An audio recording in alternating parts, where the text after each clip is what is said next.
Hello and welcome to Let's Train Out for this Thursday, sunny Thursday, and yeah, post Mini Airshow. For all those who made it, it was a fun weekend by at least Team Zip-de-doo-dah, hopefully by everyone else as well. So this week we've got quite a busy house, so we've all got our drinks ready just to unwind. We've got Ton Star with some of the drinks. You got to have a drink ready, people. Bonjour tonight. We've got NJ back for this week as well. Have you got a drink? Oh. No drink. Ribena. It'll count. That's a vodka. Straight We've also What colour? two people that probably are so worn out that they don't actually want their picture shown on live on the internet. Exactly. It's about the sum of it. They still haven't recovered. They probably need some face peels or something. I don't know. But we've got Andrew. Hello. Hello.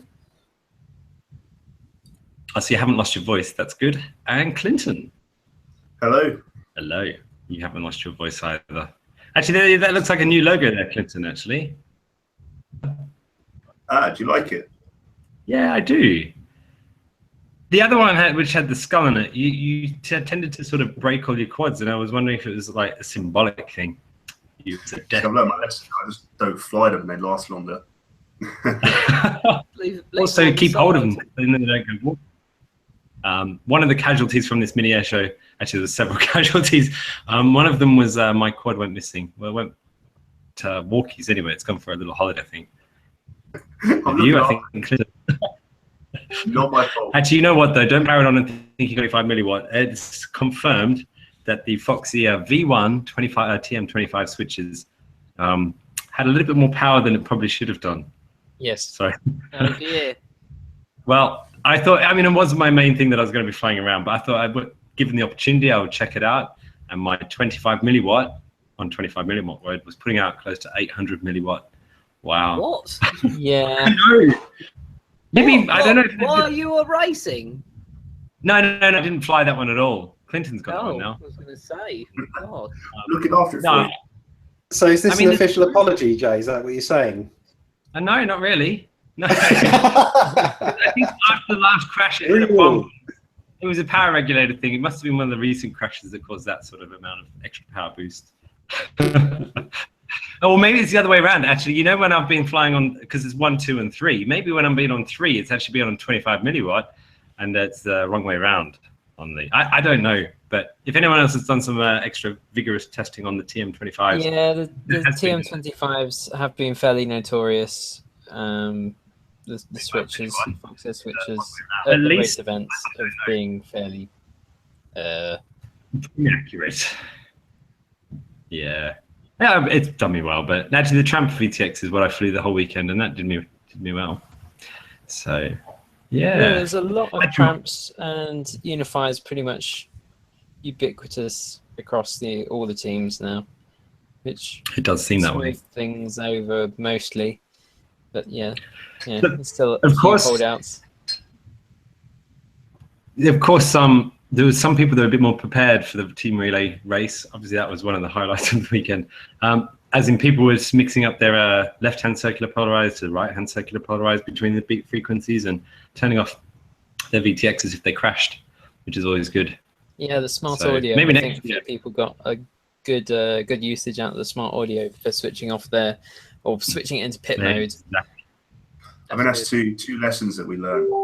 Was one from Tony, which is putting the transponder on the balance cable of the battery, which was kind of a no-brainer when you think about it. And the other one was that smart audio and people being able to shut down their transmitters. That was crazy. That was Jack Ash, by the way, who sort of thought of that idea. So it wasn't me. But well, you can take credit. He's not here. It was Jack's idea, and he sorted it out for me. And it's so quick and easy. I mean, you don't have to muck around finding a 5-volt out, do you? Or do any soldering. You can just put it in a balance lead, and you're good.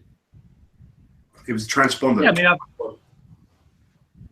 so they must be rated more than 5-volt power input, even though it's. you get only a 3.7 to 7.4 essentially if you're using one or two of the cells. But yeah, it was good fun actually. I mean, there's a few people that had never raced before, but they went on the noobs for the win team, No. Definitely not. Both the noob central teams were full of non-noobs. I think what they needed in their title was noobs, comma, for the win, as in just calling the rest of the teams noobs, and they're there for the win. But so team noobs for the win. If you didn't get it, won the team relay race. So Brett and the others Gary all did very well, didn't they? And Leo Whitfield. Right. And then there was also the second noob central team. That's Ratty, Warren, Benju, and Simon Cope. Actually, big thanks to Ratty for sorting out the team name thing out, courtesy of Niall. Yeah, if you bribe with gin and tonic, he'll do anything, I start here. No, but he will sing out your team name and maybe a few extra lines. I think that's on someone's video, so I can't wait to check that out. Yeah. Yeah, if you go through all of them, at one point there'll be some. But how did you? Because you're up there, I think. Sorry. Just tone there, tone star. I think we might have. I'm lost here. him. What? So, How did Team Still Fossil here. do? Oh, sorry, I couldn't hear. How's your team relay? We came fourth. Ah, Could have been second. We got If you taken think- out. We got taken out by. Me and Smokey got taken out in the same round. It was him go first, then me second, and the same guy took us both out. Video issues were really bad. We couldn't see, so we couldn't fly. Well, this is awkward. nothing. What's happening? You know what? Who knows? We don't know what happens on a Let's Drone Out feed. No. I mean, there were some VTech We issues. still today. I think it was some other people that were close to the area that were just powering on and causing problems. I mean, it wasn't on every single heap, but a few times in my heaps, when I got to a certain area, I was just seeing another signal, and that wouldn't have been anyone probably from there.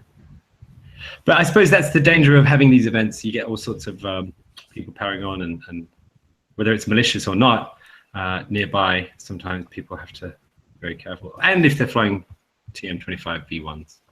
Yeah, and I think also the changing frequencies, because people were, if someone crashed out and they were swapping between the two frequencies that the team had, and if it wasn't on one of the VTXs that is really quiet when it changes frequencies, then yeah, that kind of blats everyone out just for a couple of frames, which isn't fun. But yeah, we also ended up having to close the kind of open free flight field that was way over on South Park, hidden behind a load of trees and most of a hill. But yeah, there was just I think it's probably only a very small minority of people that maybe weren't on 25 milliwatts or something, or maybe had another switcher or something, but it seemed to be that it was kind of blatting a few people out. And with the rotor racing, with the relay going on quite a bit behind schedule, we just ended up having to close that, unfortunately, just to make sure that it could try and catch up. It's a bit of a disappointment, because we were hoping, because when we did all the testing, there was absolutely nothing bleeding over between them. But I guess that's, with pilots that we know are on the right frequencies and are on the right power, more importantly.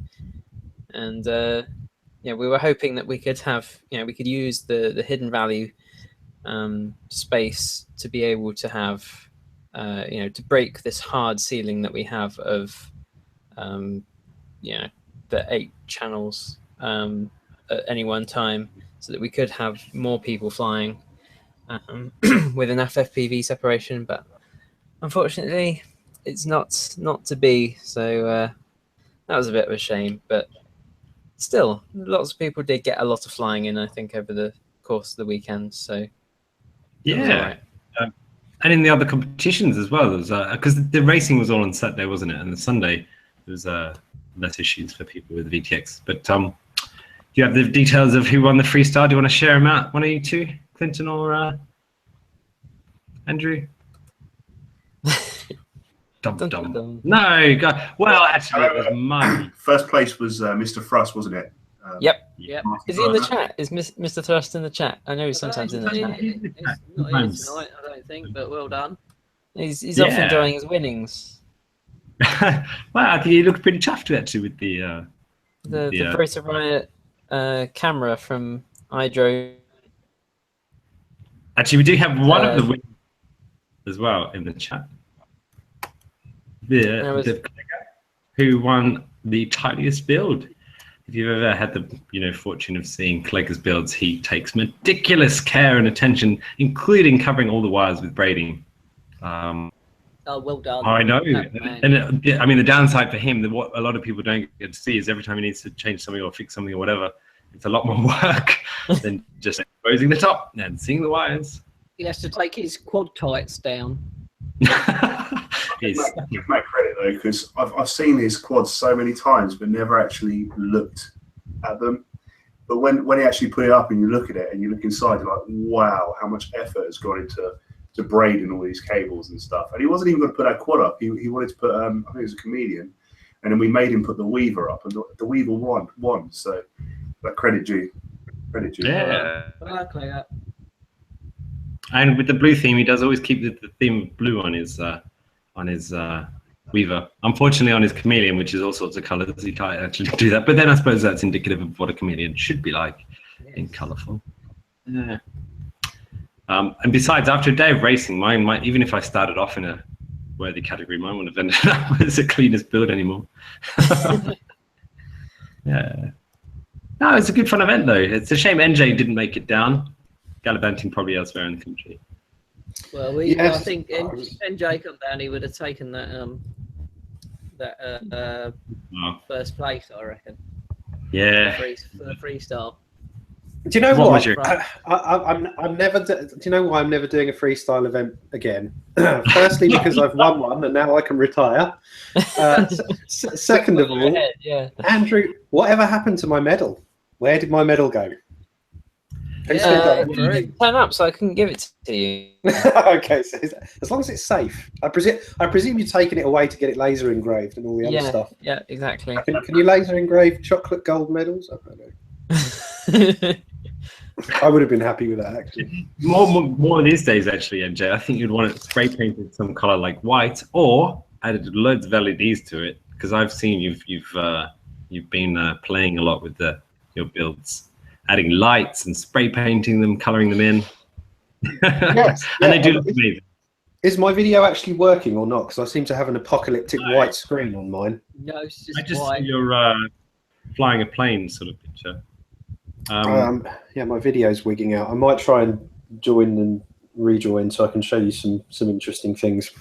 But yes, I have been meticulous. The more time I've spent sort of really going to town on the builds, which I have with this latest build series I did on the Beast X, the more precious I am when it comes to flying it, which is bad for your flying. You don't want to be incredibly precious about the quad you fly, but I'm sure once I've dug it in the ground or into a tree once, that will wear off and I'll start flying it like I stole it again. No way. In fact, Bruno says like NJ will crash his new white girls quad. Yeah, comments I saw on there.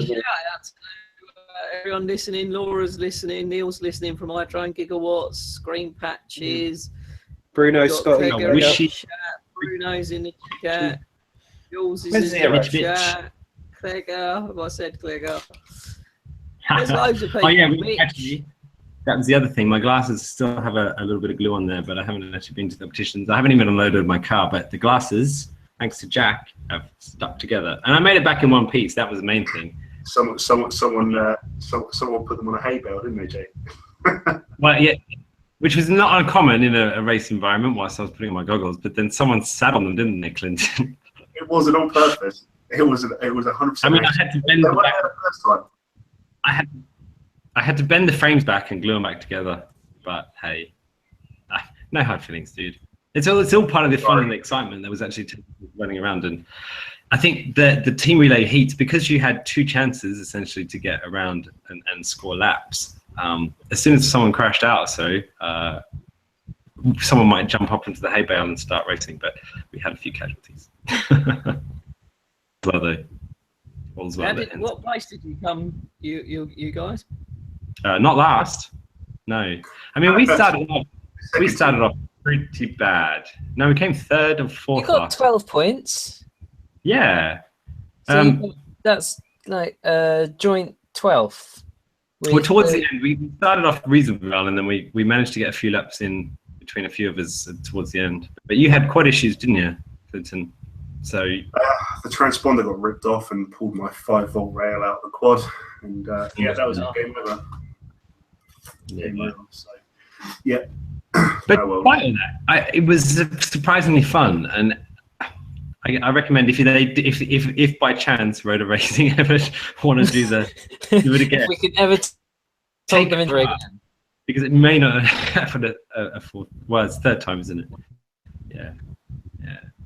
It was amazing. It's a real team building exercise. I think maybe companies should send all their staff out to do it. Well, the other thing is it meant a lot of people were chatting because you're marshalling with other teams they may not have actually otherwise spoken with. So actually, it's a good social aspect of racing, for larger numbers of pilots. I enjoyed it. I like the team building bit. The team. Do you think it would work if there was only one frequency per team? I think it would be better if there was less teams in one go. If everybody had smart audio and they could shut down their video transmitter, then I think one channel would be fine. Making people all do at least one lap proves it tricky, and that's why you needed the two frequencies. So I think on a lap basis, or even a team relay where one person from each team gets that one assigned channel and tries to do the laps against somebody else. Maybe just two teams instead of 4, which would still be 8 people. Yeah, I don't know. It's something to think about, isn't it? Yeah. No, it's tough because it's not a standard thing. But credit to Rotor Racing, Eric and Craig on the day did an amazing job. We do have a survey for. It's really quick. There's like 2 questions I think on there, and maybe 3. I'll paste that link.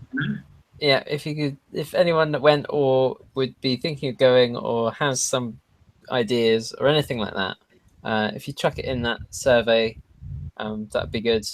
Quite a few people have mentioned on there the idea of maybe if it was some team relay format, maybe moving the frequencies about and the pits about, just so that there's less interference between different teams. So maybe one of the suggestions was having it like, instead of being 1, 2, 3, 4, 5, 6, 7, 8, it'd be would be like 3, 4, 7, 8, 1, 2, 5, 6, something like that, so that it's a bit more separation between the different pits that are neighbouring. So any suggestions from that level of detail up to have a shower block, just anything. Clear view receivers to use for the day. Because quite a few Clearview systems there, weren't there, actually? Yeah, there were quite a few. Yeah, it was good fun. And actually, I can't believe how busy it is. Tricky needs some help. I think everyone who's been asking the thing, welcome, Tricky, when it flies around here. Actually, I must admit, Neil from iDrone, it's always a pleasure to try and teach someone to fly fixed wing. And actually on the Sunday afternoon, I've never seen so many wing crashes in my life. However, he did start to get the hang of it. You and Art, that was fun to see. In fact, there was quite a few wings there this year and stuff. I still haven't got one. I need to get mine. I've got 2, neither of which I've flown for more than 30 seconds. I need to get them out again and get them going. Maybe next year we'll have a wing race. Well, we were hoping to have a demonstration from the Wing Racing League this year, but I think in the high winds, Warren really tried on the Friday evening, but it was a struggle. And I think 20-mile-an-hour wind, wasn't it? It was really strong wind. So with with everyone being there, and they're still working on how they're going to run their racing. So it's very early development conditions, and with the schedule running quite late anyway, it didn't happen. So that's again. On the Sunday afternoon, there was loads of wings flying about. On Sunday, yeah. Yeah, there's Chris G and Dan. Who was it? There was also I think the Peters brothers were there flying wings. There were loads of people flying wings up and down the main strip at Hidden Valley.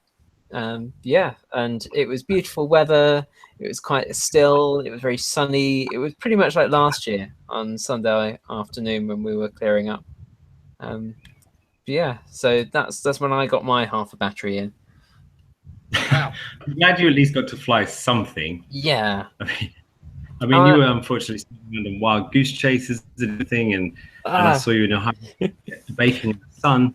Yeah, high vis, running around, trying to keep everything. It was like, where's Andrew? What's that? Sorry, Clinton? I was going to say, it was like, where's Andrew? Right. I was going to say, where's Wally, but I thought that might be insulting. No, I felt really bad for you because you were literally left, right, and centre. You couldn't be in enough places at one time. It's crazy. No, that's definitely something I'd say for next year. It needs to be. I mean, we had a few things to come up against that meant that we tried to keep the team small so that we could stay. I think the euphemistic term is agile, but I think with things being a bit clearer for next year, I hope a bigger team earlier on would work out really nicely. So if anyone does feel like spending some time keeping Team Mini Airshow thing going, please do get in touch, because we need more than. I mean, there was like 2 of us on the day that knew the plan, I think. Which, do you want to give a shout out to everyone, Andrew? Yeah, I should definitely. I just posted up a big thanks, so I will go through all the thank yous. So obviously Dom started Team Mini Airshow, so big thanks to Voice of Doom as well for coming and DJing and getting all the PA stuff sorted, and organising, getting all the stuff on site, getting hold of Tony and Bradders and Digby Dan, and getting you all to bring all the stuff down. And thank you 3 so much for getting the stuff here and getting it away again, and just solving so many problems. Thank you very much. Obviously Martin Carr and the rest of the people on the farm who got the sheep out the way and let us use the land and sorted everything out. Neil, who's in the chat, I believe, from iDrone, i-drone.co.uk, and Martin at Fossil Stuff, they came along and they definitely injected the money to get the event going, and they came along and were brilliant at keeping everyone flying with all the spares and everything. And Gavin, Craig, Niall, and Terry, getting the team relay going, putting all the time into making sure all the pilots, even the ones that made some boo-boos on the transponders, they could all fly and get their laps counted. So thank you very much for that. Align Tracks for coming along and taking a look at the weather, and they've had the helis on show and they were bringing their nitro and electric cars around and bombing them up and down and making a big cloud of dust, and that was good fun to watch. I'm sorry the weather didn't work out well for that, for the heli displays, but there we go. And for all this to happen, having Gary Gavin and Rich Smythe. It wouldn't have been set up without those two guys. We'd have been, I think, still sitting around trying to work out what to do for a few things, and they solved massive problems and just absolutely machined their way through setting up the site. We wouldn't have had all the cones without Tony and Philip, who lent the cones to us. We wouldn't have had the solo racing go quite as smoothly without Carlos stepping in and giving us a hand. So big thanks to Carlos there. Jay, Julie, and Clegger in the chat as well. Thank you very much for clearing up and helping out with all that. We were all well and truly knackered at that point, and having people go through the fields and clear everything up and chuck it all in the trailer. I think we'd have been there all night if we were doing it. So thank you very much for that. Gary and the 23rd Brighton Scouts. I mean, we would have gone hungry and thirsty, and we would not have made it through the weekend, I think, without them providing the food and water. And I hope they got enough out of that to go on their trip next month that they were fundraising for. So hopefully that all went well. All I can say. Thank you, Frank and Clint. And thank yourselves. All the families that came along with the pilots, and all the spectators that came to watch, and all the people that wandered through and thought, "Oh, this is a bit weird." Thank you for coming along and having a good time. Hopefully, it was good fun. And I didn't have to do any first aiding either, which is a perfect thing. Yeah. Zero first aiding is always good. Zero first aiding. Overall, it's successful. I was going to say another shout out to Gav Ferry as well, who was like Mr. Motivator, especially on Friday. He's like there first thing in the morning. Shovels, let's go. You do know it's not Gavin anymore, it's Gary. Everyone needs to call him Gary from now on. Gary. Gary. Yep. I'm just going to call him Mr. Motivator.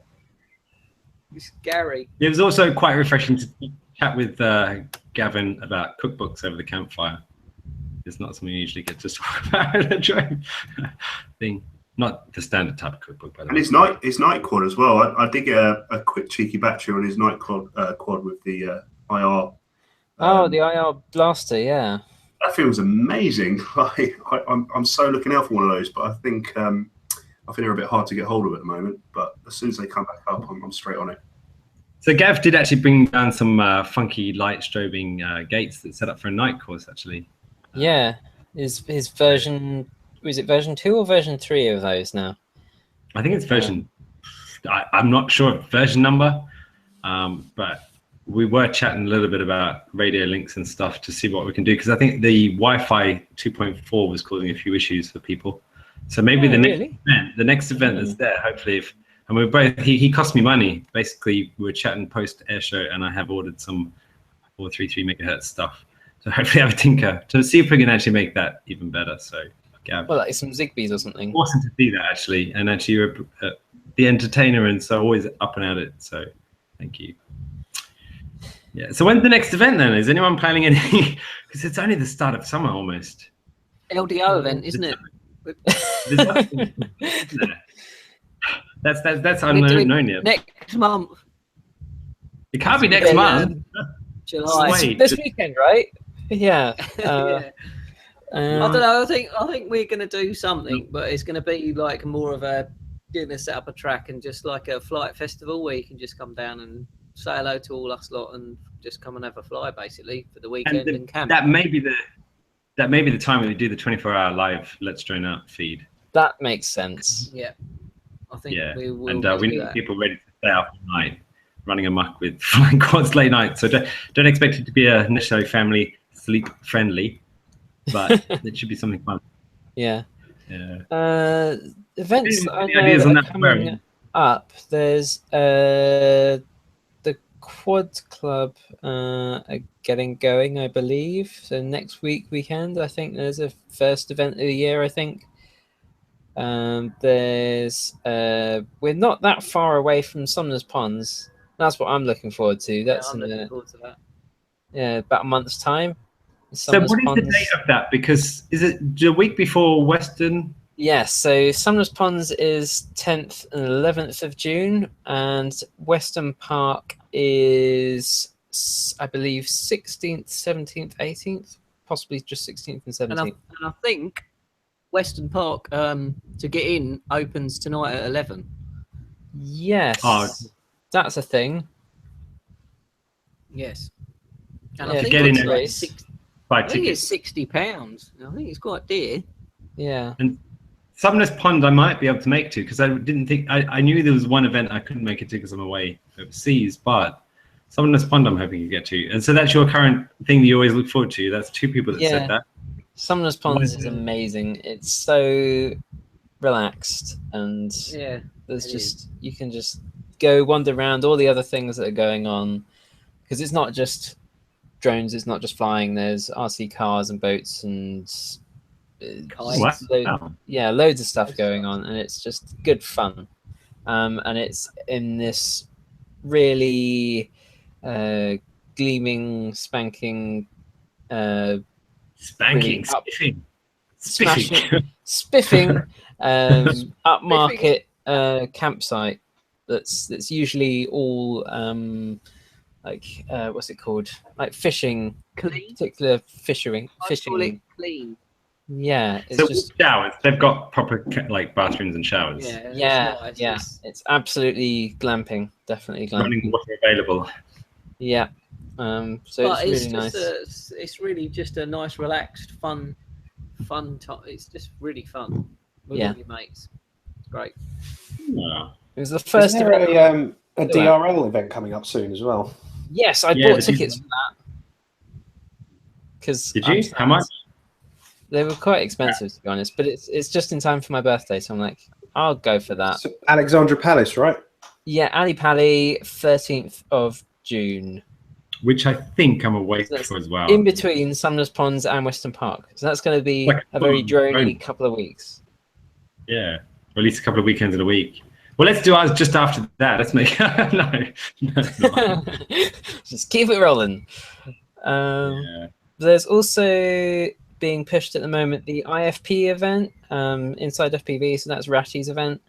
That is, where is it? It's Wokingham.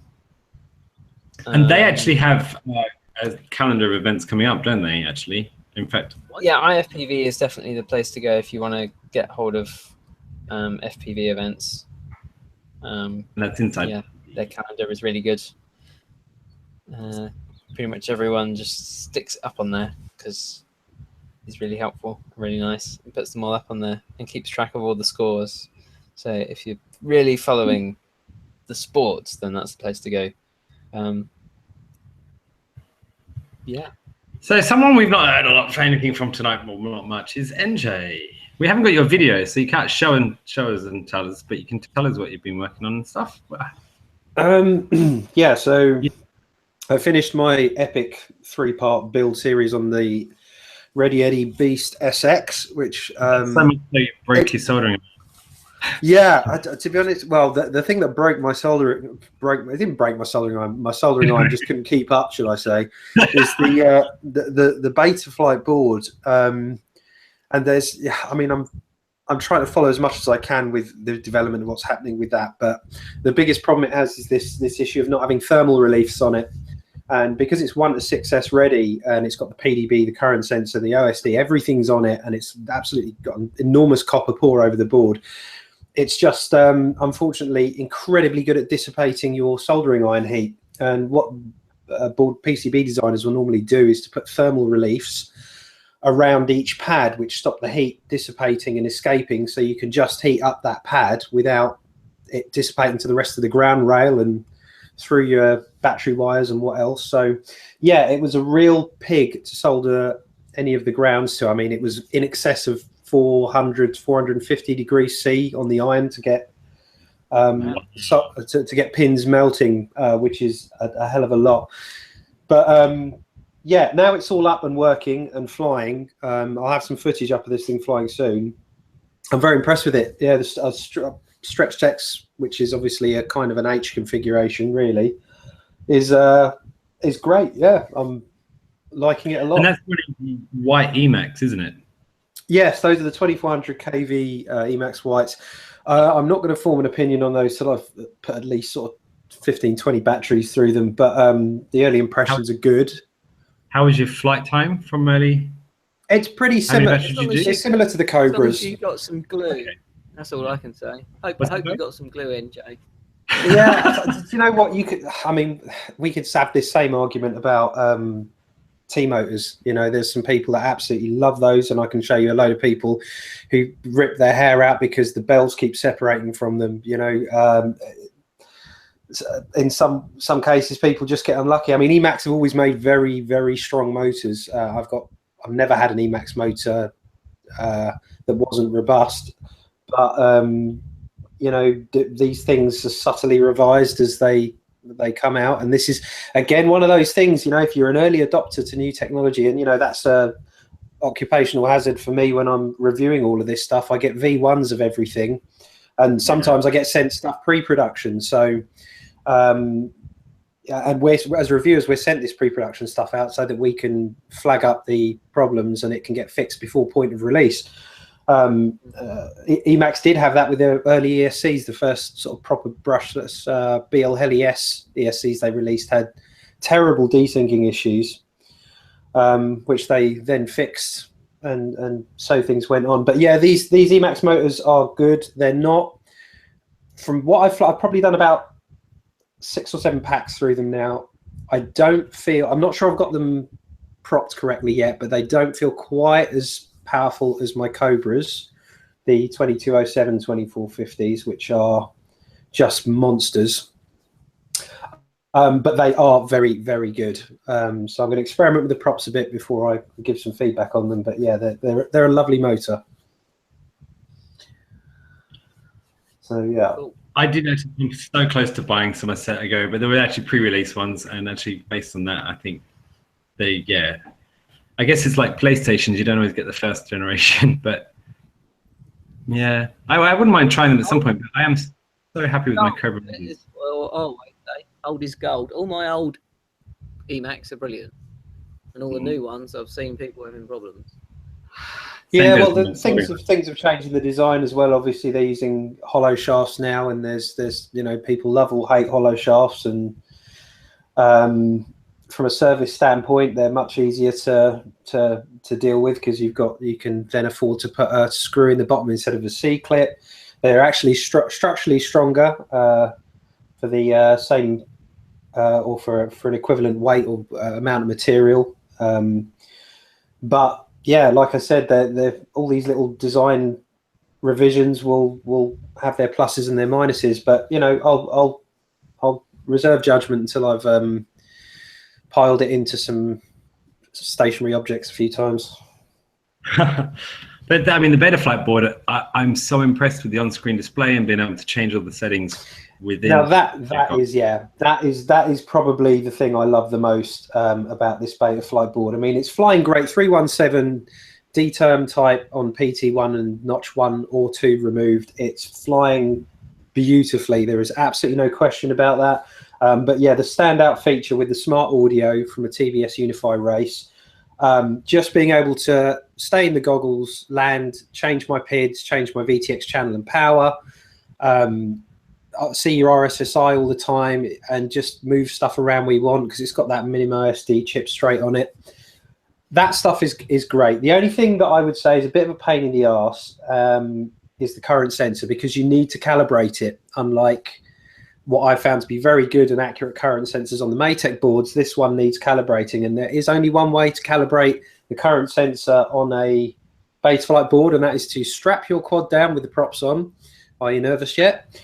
Yes. and sit there and do some thrust tests and use an amp clamp meter around the battery and actually get a good accurate measurement of the current that way, and compare it to what you're seeing on screen at say 1 amp at one end of the scale, and then higher thrust at the other end of the scale. So that's I mean, that's just ball ache really, but I will have to get that calibrated. In the fixed wing days, usually when I used to probably do more power readings of my setup. I guess because it was more important in the earlier days of electric, but sort of, it's only come about with the OSDs really recently that people actually check how much they're drawing. I think it's more of a tool for me at the end of a flight to see what I want to see, the stats I want to see. I want to see the most amps that it pulled on any particular motor and prop, because that's useful data. I want to see the minimum voltage the battery sagged to, because that's useful data, and I want to know, and fairly accurately, how much I've pulled out the pack, so that I know exactly when to land despite the flight timer. Yeah, so if I know I've pulled the right amount out, I know that's the time to land. And in the minute, that unfortunately is the bit that I've got to calibrate it. So I might do a video on it with me behind a giant perspex screen or something. Instead of having the props on, could you just run the motors without props on and just break it with your fingers? They're not working. It's actually spinning the prop according to the thrust. Applied torque with your fingers, like gripped the bell like slightly. What, all four? You need. Turn your quad upside down. Turn your quad upside down. Down on the ground against the concrete. Per motor, or are you doing it? No, you do all of them at the same time because you need the current. You need the current on all four.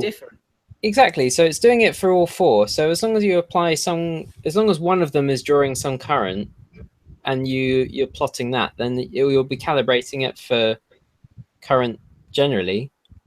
Well, the other way you can do it is just to get an actual spinner, like a replacement, just like a little bar with 2 weights on it.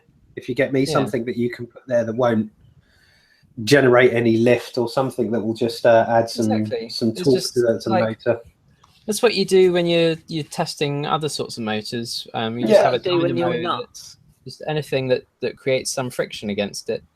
Yeah, it's not as exciting though, is it, Andrew? I like it. NJ, hold them with your fingers and power them up. Yeah, I want to see that can you video. Of that? You don't have to stall it. You just have to have some, as long as it's not. You're looking for 2 ends of the scale, because you've got the offset and you've got the scale, and they're 2 different things. As long as you grip it slightly differently, and as long as you've marked what it says and what it should be saying, then if you go between 1 amp and then about 30 amps, you should be able to calibrate it fairly successfully. You're not that far away. Maybe we need another 3 volunteers, and 2, because you can all hold 1 each. But as long as one of them's drawing current, that's all you're doing, is you're measuring current for it. It's a stupid suggestion. The FPV in the chat has said, why don't you put the props upside down so it sucks it down to the floor? Yes, that's perfectly good. Less eventful way of doing it as well. Yeah, very good suggestion. Well done, Scotty. Just hot glue the quad to the table. I've seen people. I've seen people pig tune with their quad strapped between like chairs. Yeah, that's quite an old school way of doing things. That you could. It'll give you a rough idea. I think. It's the thing is, you're only really tuning it in low RPM if you do that kind of string method, and you're not really putting into effect all the kind of induced airflow stuff that you get when the quad's flying around. But yeah, you can do it that way on a bit of string around the point of rotation axis. I want to see that. Yeah, I'm not doing any of this, by the way, guys. So, stop trying. What about the upside down sucking it to the floor thing? I think that's quite good. Yeah, that's probably the most sensible way. I want to see that video. NJ, it took Niall a G&T, probably a triple, from with the help of Ratty. So massive thanks to you, Ratty, for organising someone who had that to basically sing out a song. So everyone has a price in alcohol. Everyone has a price in alcohol. I think you're probably right, actually. What's your tipple of choice? I'd probably have to be rum. I'm a Caribbean guy. What can I say? I've got a dark or a light rum? Dark rum. Absolutely. No, dark rum. Right, there we go. Caribbean dark rum. We're gonna get him to hold these things. But I suppose that is one side of it. But you're still gonna, once you're calibrated, you'll be able to get all your character and stuff. Yeah, it's useful data, and the point is, I mean, even if it's not particularly perfect, it still gives you some reference if you start trying out different props and different batteries. So you know, all of that stuff. But I find that summary stuff very useful because I'm constantly testing different stuff out. But the one that works great out the box every time for me has been those. If you don't run an all-in-one board, is the Maytech Hub OSD SE. That is just a fantastic PDB, great current sensor, shows you just what you need on the OSD and gets out the way when you arm, and then just showing you the very minimum of what you need, and then right at the end gives you a summary, and you don't have to do any programming. It's there and it works. I mean, that's the same as the Fox ear camera. Have you seen this Fox ear camera? You just put the one wire onto the PDB and it works pretty well. Yeah, you're just getting, with the Fox ear camera, you're getting I reviewed a couple of those recently, and you get the voltage. The nice thing with the Fox ear over the Swift, even though if I was given a choice, I'd probably go with the Swift over the Fox ear because it's an aluminium case, which is a pain, is you can actually adjust to a decimal place the voltage scale. So if you run a multimeter into your battery and then look at your OSD voltage, if they differ on the Fox ear, you can adjust that voltage to match, which you can't do on the Swift. So that's a cool thing. The only thing that is a bit of a pain, because it's not sensing any kind of current and it doesn't know when you're armed and when you're not. The minute you power the quad on, the flight timer starts. So it's sort of useless, really. On that side. Well, the timer is a little bit annoying, but I find my voltage sensor works pretty spot on. Yeah, no. Only when you've come down out of a punch out and you level out and you think, oh, okay, I'm all right, I can go again. Yeah, well, once the voltage is recovered, you give you a better idea of where you are. But I'd still be probably flying to a timer for safety purposes. Yeah, I mean, well, it all went out the window when I was trying to do when I was getting a few laps in at the relay race. I think it dropped down to 10. It landed, and then it gave me my video back. Yeah, I think you probably went too far. Yeah, well. Yeah, so I mean, you've also been you've been trying out that chroma LED, and I did see the LEDs on that, and it does look pretty sweet. It's awesome. Yeah, I've got some line of sight. I went out this afternoon to do some more flying, so I'm going to edit something together. But we got some nice line of sight shots of the chroma system, and yeah, it's really nice. My only complaint with that chroma board is the actual regulator and PCB itself. The flat side of it, which is the bit you want to put a sticky pad on to mount it somewhere, has the button on it. Whereas the kind of bulbous, unmountable side of it, obviously doesn't have the button on it. So it's a kind of, on most of these type builds, we've got less and less room to actually put things like that somewhere. So that's my only downside. But the actual functionality of the chroma kit and the patterns and what have you are brilliant. It's really, really good LED system. Welcome to Brighton to Life Fly. He's been in the chat room a little while, mentioning saggy nun. Tony, you know more about saggy nuns. If you watched my video, we've done a little song about saggy nun. Do you want to do it? Give us a rendition now. No, not. Well, no, it's a shame we don't have NJ's lights, so we could turn it on, and we've got some lighting as well. I need Rich on the guitar, and I need him as he's the main singer. I was just back up. And we were drunk. Like I said, but he was worse for wear. I think he'd done a bottle of cider, a bottle of red wine, and what's that green horrible drink? Jägermeister, and a bottle of that. He was absolutely trashed. Where's this video then, Tony? Yeah, we need to see that. We got a link in the chat for everyone. The Tone Star 1 YouTube. All right, see if I can find it quickly for everyone. Chat amongst yourselves. Up in the middle of the night, weren't you, Tony?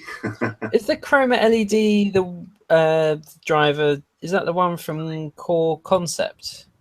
Yeah, it's two mates of Richard, HPI guy. It's two of his mates that have Brett came up with it. and Matt, isn't it?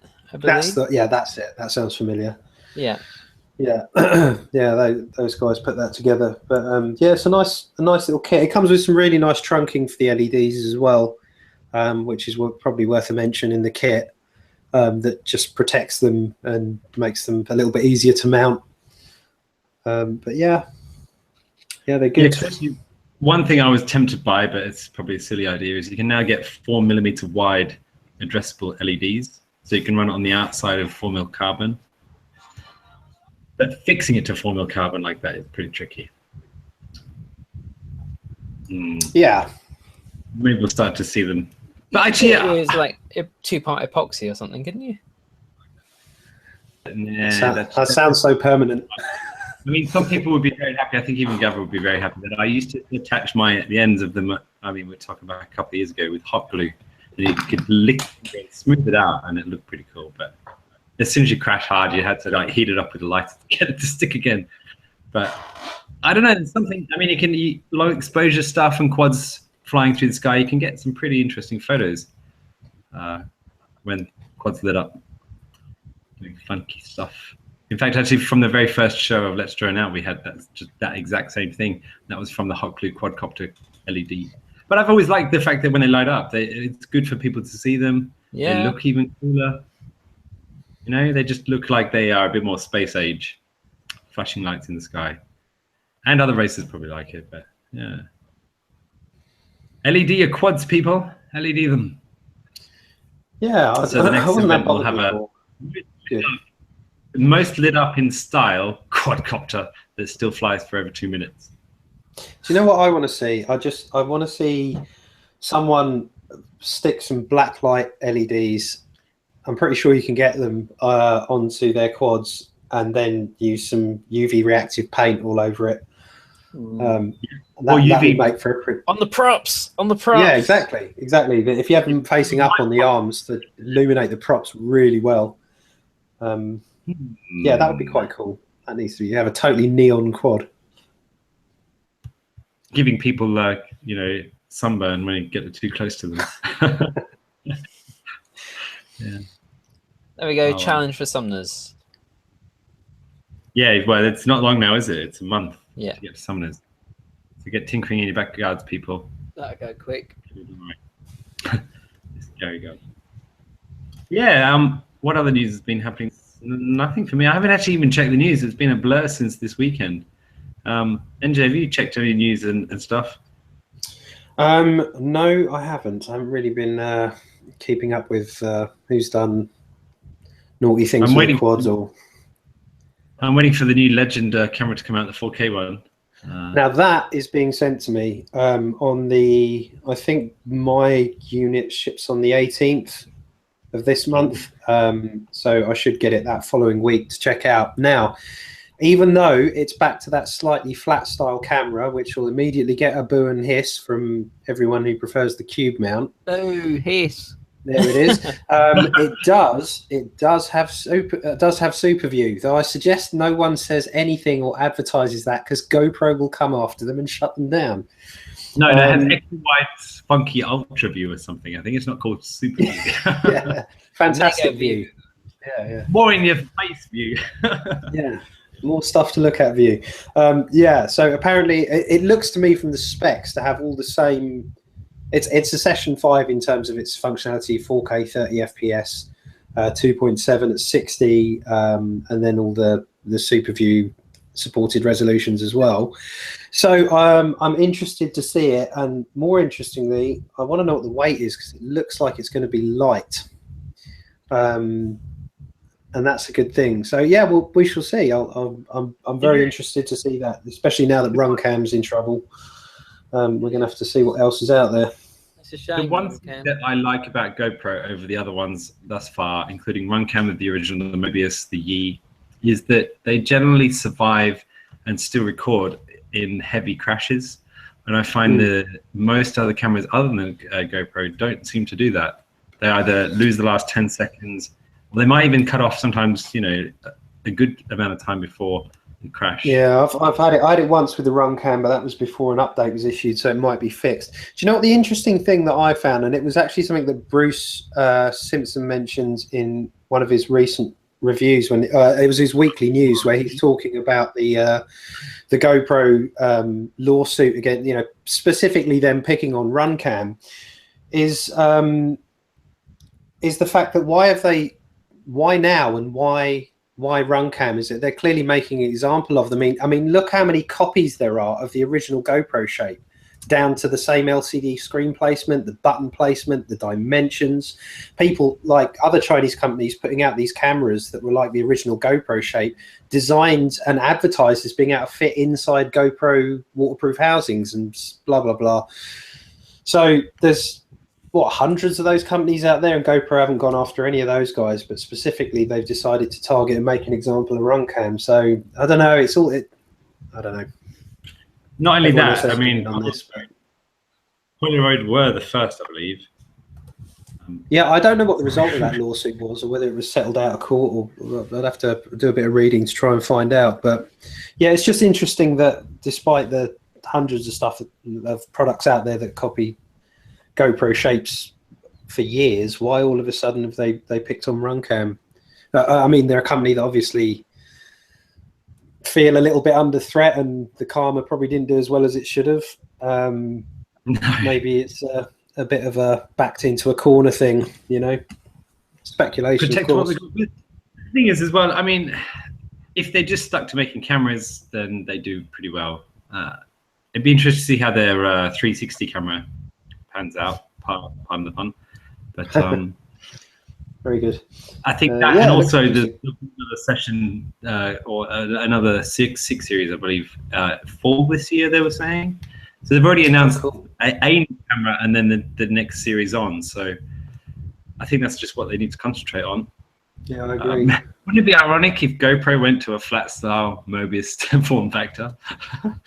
That would be interesting. Big shout out to Gary, who's just joined the chat. What's up, Gary, and Unite course? If anyone don't know, Gary is Gav, but we all call him Gary from now on. Gary. Also got in the chat. Welcome, Mr. Thrust. You got your mention earlier, and your congratulations. Well done, Mr. Thrust, and thanks for making an effort to you guys all coming down from Scotland. Binary throttle. I was thinking it was binary therapy. I don't know why. Gav, sorry, Gary. That's better, Jay. Oh dear. Yeah. No, it was, you know, the best thing about the event is the amount of people that turn up, how cool everyone is, and different and friendly, and just to see everyone muck in and help out and actually have a good time. It's awesome. It was. NJ, you'll have to try and come to the next one next year, Mini Airshow. Yeah, absolutely. No, I always try to get as many of these events as I can. It just sadly didn't work out, but it looks like you had made up for it with more than enough fun from the pictures and antics that I saw. It looked like a right blast. Yeah, well, actually, now you're part of the LDO crew. You have to turn up to the LDO. The night fire was epic. Yeah. Well, yeah, I'd definitely be up for that. I've got a good night set up, so I would do that. But yeah, of course, I'll be at the LDO one without a doubt. Yeah, bring it on. Bring it on. You heard it here first. That's his last parting words. Bring it on. Yeah. Well, we're coming up to the hour, actually. One thing I forget to do every week, and this is for the Thursday night show where we all started. There's a show where we started off many years ago, or about a year and a half, which is just a eclectic mix of people. It's the ThursdayNightShow.com. Check it out. Doom does his dad step over there. There's a few others. I've got a show next week, by the way. So after this show does end, feel free to show some support and swamp the chat room with the flyers over at ThursdayNightShow.com. Guaranteed, it goes until early hours of the morning. So if you've got to be up early, listener discretion is advised. Have you been to dadstep.com?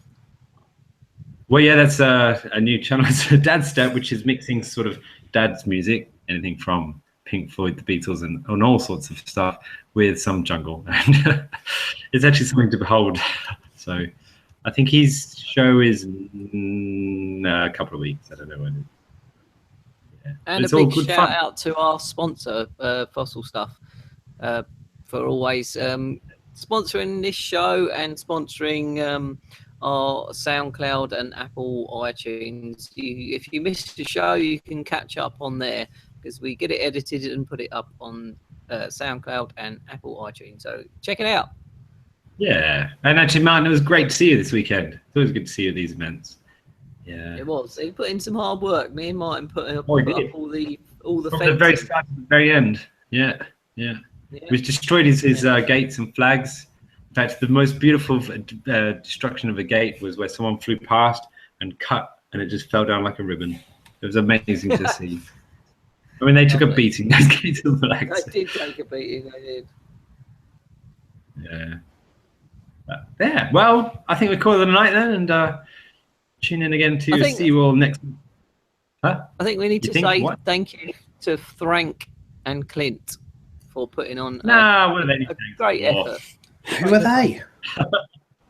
A big round of applause for you two, and actually Fraser, who's did a lot of work in the background, but on Fraser managed to get there somehow through like 3 trips and a long walk and being picked up by someone on the way and hitchhiking, and like he managed to make it there carrying loads of stuff on his dodgy shoulders. With his bad arms. Yeah. Absolutely no sense of self-preservation, that man. Actually, I saw some of his pictures as well, some amazing shots that he got. Yeah. He did. Yeah. There is, if you're on Facebook and you're not in, there's a Mini Airshow Hangout or Hidden Valley Hangout where people post often their videos about this thing, the Mini Airshow thing. Check it out on Facebook, Hidden Valley Hangout, I think it is, and Team Mini Airshow. So awesome. Well, thanks everyone. Thanks you all for listening in and tuning in and putting up with us for yet another week. We'll be back again the same time next week. Thanks to everyone who's joined us. We've got NJ, Andrew, Clinton.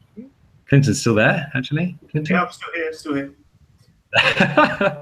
And Tonstar. So you have been listening to Let's Join Out. Thank you very much. Au revoir.